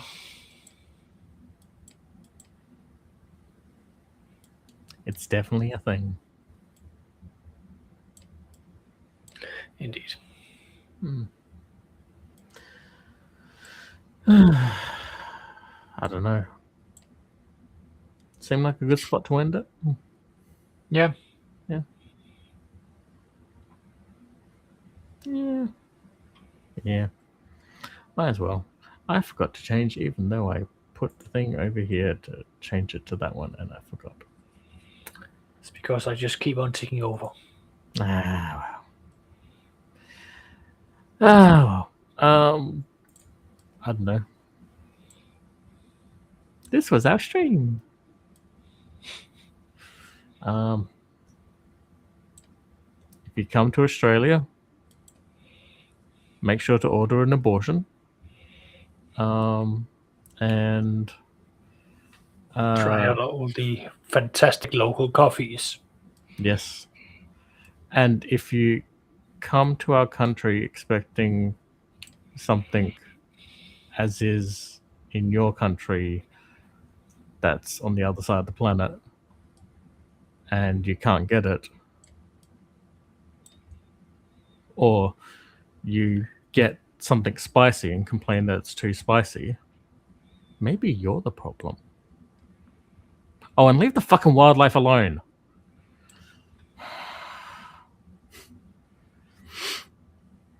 I'm sorry, I won't generally hate Americans, but American influencers who come here and fuck with our wildlife really, really, really need to be rogered by a really sharp stick.